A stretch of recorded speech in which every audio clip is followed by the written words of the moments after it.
Right then, what we're going to do is we're going to start looking at painting this guy here, this Orc Mega Boss. Now, Warboss in Mega Armour.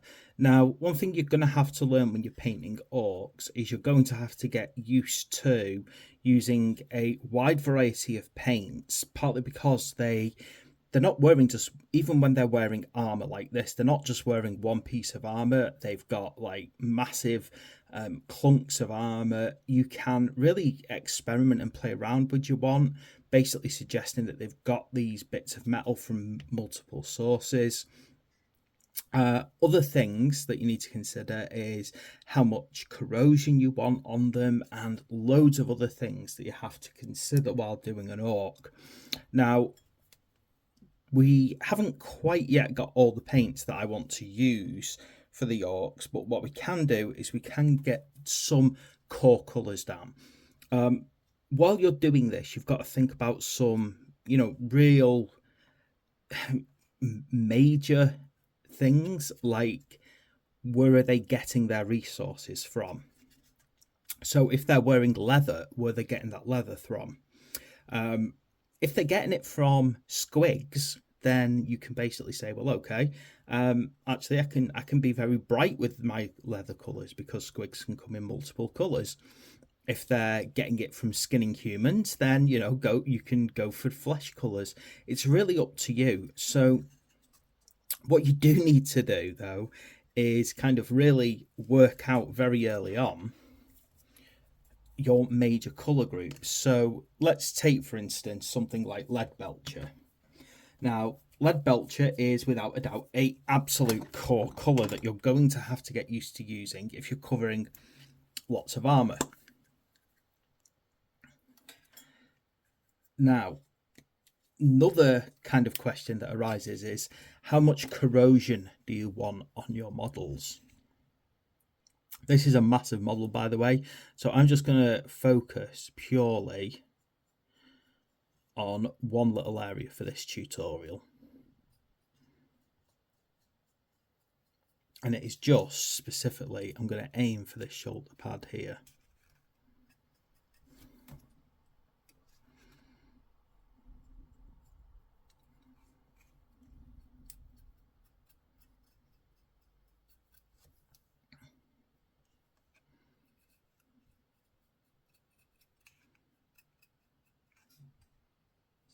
Now, to begin with, I am getting this done in Lead Belcher because I really do want him to kind of have a painted over metal feeling. Now, what I mean by that is I don't want this to feel like basically in a lot of Games Workshop's tutorials, what they'll do is they'll tell you to say, paint this using a black colour and then chip at the edges to create the lead, the look of metal being chipped.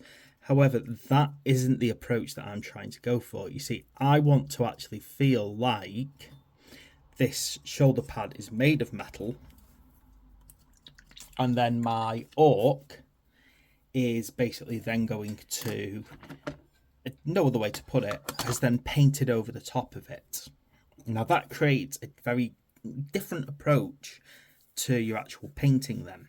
Okay, the next thing I need to do is I need to get some Reikland Flesh Shade on this.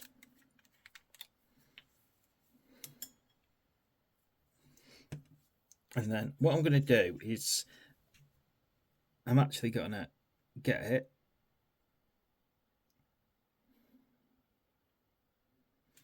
in my recesses in particular.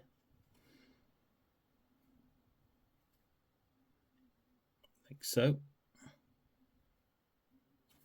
Now, hopefully what you can start to see is it actually kind of bronzes a bit in the area that it goes down on.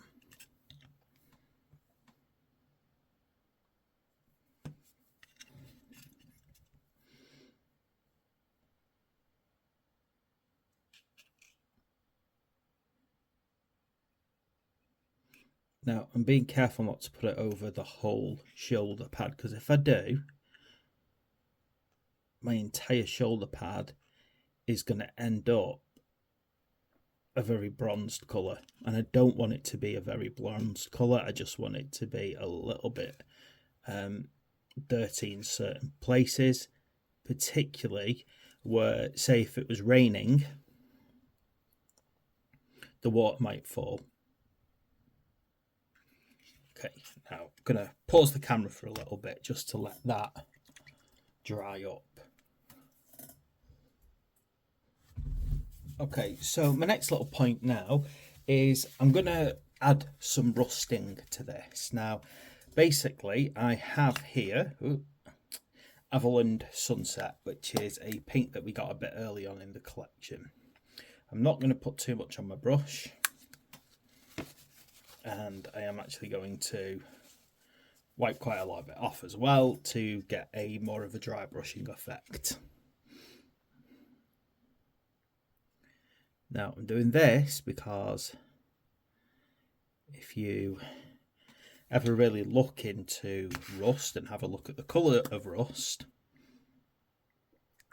you get so many different colours depending on the type of rusting you're dealing with. So you get yellows, you get browns, you get reds.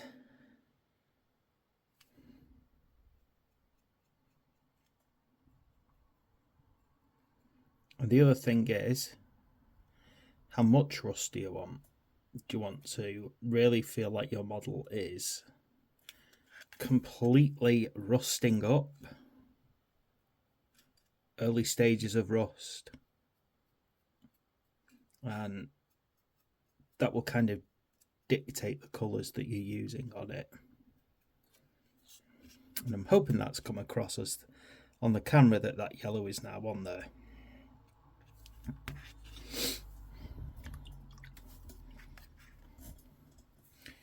Right, next colour that I want to use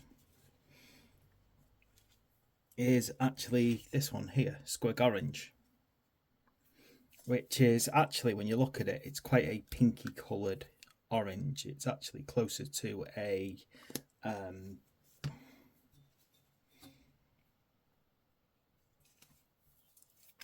flesh tone than a direct orange. Again, though, you can just kind of a combination of dry and stippling in places.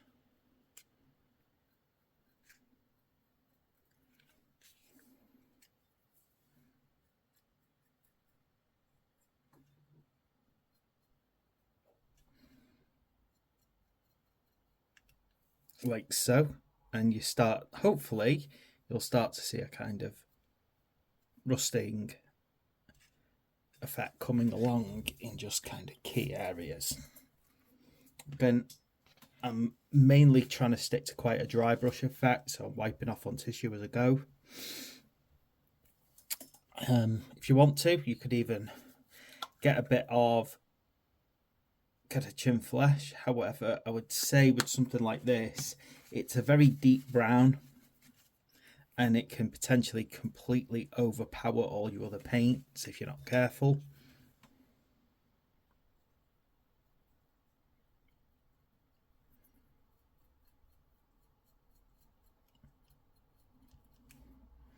Which is why I've really took a lot of it off the brush.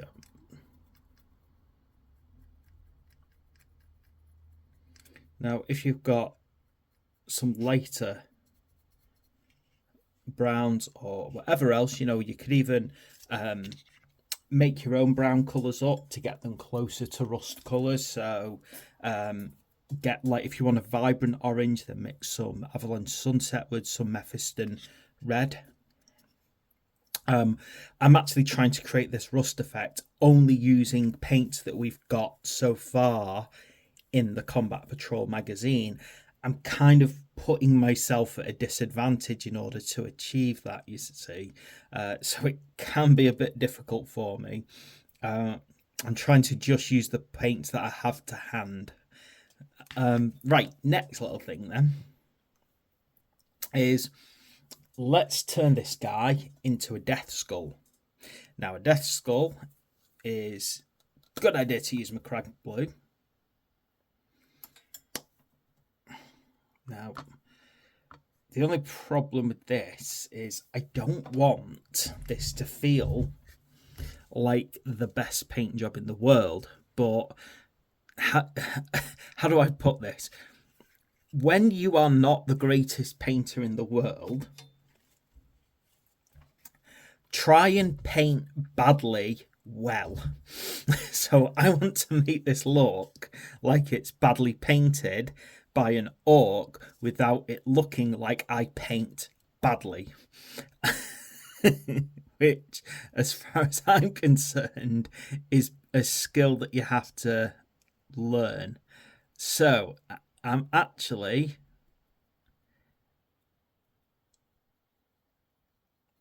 going to hate trying to paint this part.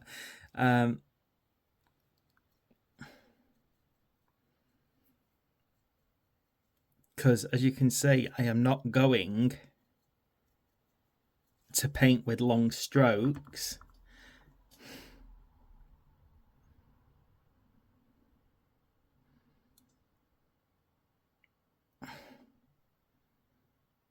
I'm going to stipple it on.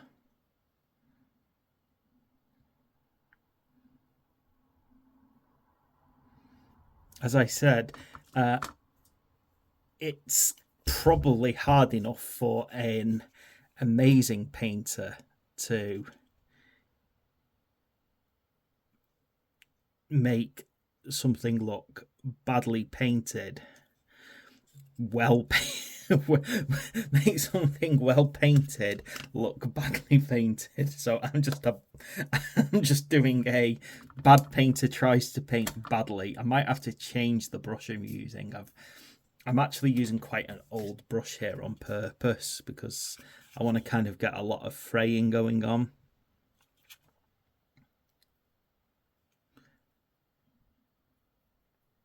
And part of the skill of making something look like it's been deliberately badly painted is basically, gosh, this is so difficult. It's not getting the paint in other places. Now, the good thing is because I'm only really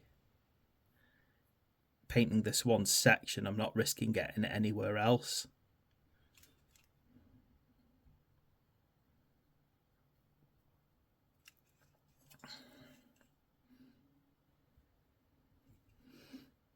Gosh, I'm hoping this is coming across on the camera how I want it to, which is me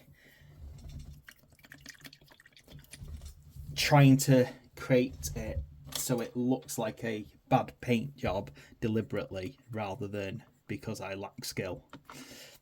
Swapping over to a bit of a better quality brush a second. Bit of a thinner brush just so I can get down there.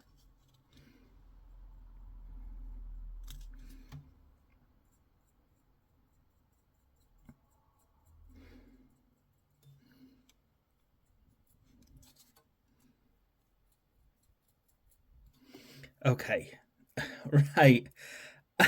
I hope I have been successful in my attempt to show a beaten up piece of armor.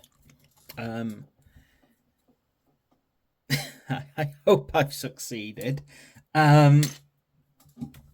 I don't know. I feel I need to do something else to this, but I think what I'll do is I'll leave that for a different video for when I'm maybe doing like fine details. So like I'll put glyphs and things on. But for now, this will take a very long time to paint this, as you might guess. And I don't think anyone really benefits from me painting every single little thing. I hope what you can see here is my attempt to do a beat up piece of armor that's got some corrosion, and then basically the paint is chipped, the paint is not well applied because, well, it's orcs. I mean, it's not like they are the skilled painters of the world. They probably just slap paint on wherever they feel like and basically agree to themselves that that's it. I've painted it. I hope I've done a good job. If you want to comment and say, well, actually, if you'd done this, it would have been better. But please remember, these are for Combat Patrol magazine, and I'm limited to the paints that I have got so far in the collection. So I can't just go and grab, a better orange. I can't just go and grab a different colour. I can make one, potentially, so I could have made a better orange. But there we go. That is my attempting to paint a piece of damaged armour that has been painted badly by the orc. So thanks for watching. Please like and subscribe, and I'll see you for the next video.